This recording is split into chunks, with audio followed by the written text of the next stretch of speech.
கறி ரொம்ப ஃபேமஸான ரெசிபி. ஸோ தேவையானது வந்து 150 கிராம் சிக்கன் நல்லா வெட்டி வச்சுங்க, சின்ன சின்னதாக வெட்டி வச்சுங்க, சீக்கிரமாக குக் ஆகிடும். 5 to 6 பல் பூண்டு நல்லா நறுக்கி வச்சுருங்க, அம்மியில் போட்டு இடிச்சிருங்க.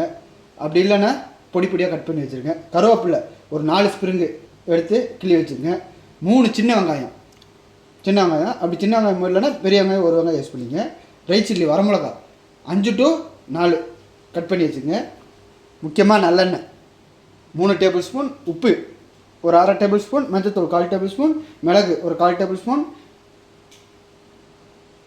கடுகு ஒரு 1/4 டேபிள் ஸ்பூன், சோம்பு ஒரு 1/4 டேபிள் ஸ்பூன். அவ்வளோதான்.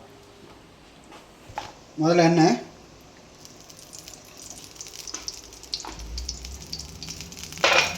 ரொம்ப சிம்பிள். எண்ணெய் சூடாகட்டும். எண்ணெய் சூடான கடுகு,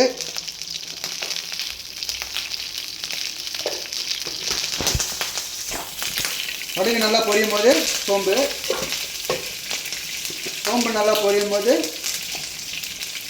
மிளகு, ஒரு வணக்கு லைட்டாக ஃப்ரை பண்ணிவிட்டு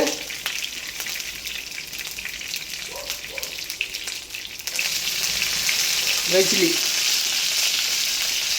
லைட்டாக ஒரு மிக்ஸு, அது கூடயே சேர்ந்து பூண்டு,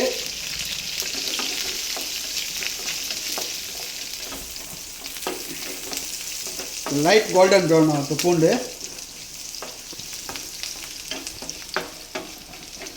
ஸோ இந்த பூண்டு ரெட் சில்லி ரெண்டும் சேர்ந்து வணங்கும் போது ஒரு நல்ல ஒரு அரோமா உங்களுக்கு கிடைக்கும். வா, இப்போ நல்லா வணங்குது.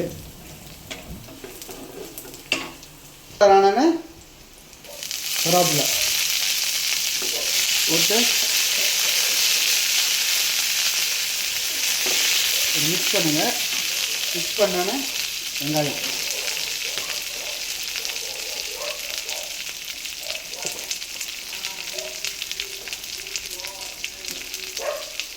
போட்டு ஒரு வணக்கு.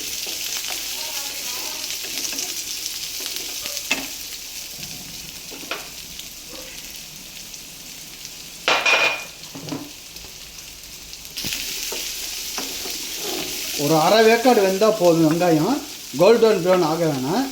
இந்த ஸ்டேஜில் பொடி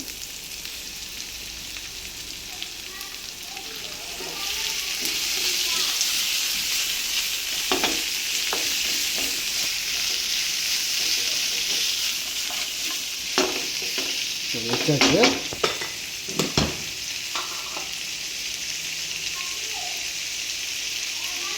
இப்போ மஞ்சத்தூள் ஓகே.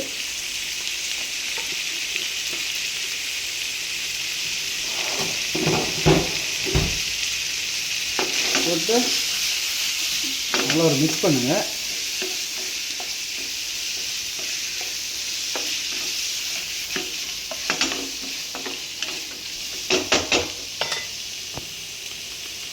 உப்பு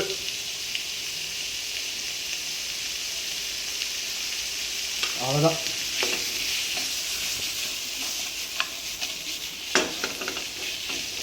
இப்படியே ஸ்லோ ஃபயர் பண்ணி ஒரு 5 நிமிஷம் மூடி வைக்கும். 5 நிமிஷம் ஆயிடுச்சு. ஸோ பாருங்கள் நல்லா குக் ஆகிடுச்சு. ஸோ கோழி வெந்துருச்சு. கோழி நீங்கள் சின்ன சின்னதாக வெட்டி போட்டிங்கன்னா சீக்கிரமாக குக் ஆகிடும். கொஞ்சம் பெருசாக இருந்துச்சுன்னா கொஞ்சம் டைம் இருக்கும். இது சின்னதாக இருக்கிறனால, மீடியம் சைஸ் இருக்கிறனால குக் ஆகிடுச்சு. ஸோ இப்போ வந்து வா, ஒரு நல்ல அரோமா. அப்படியே மாற்ற வேண்டியது தான் வேறு.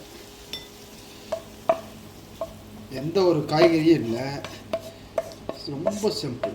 ஸோ இப்போ கார்னிஷ்க்கு வந்து மல்லித்தலை. சப்பாத்திக்கு சாப்பாட்டுக்கு வச்சு சைடிஷ் மாதிரி சாப்பிட்டீங்கன்னு வைங்களேன், அடியாக இருக்கும். மறக்காமல் ட்ரை பண்ணுங்கள். நம்ம உப்பு கறி அப்படி தான் இருக்கும்.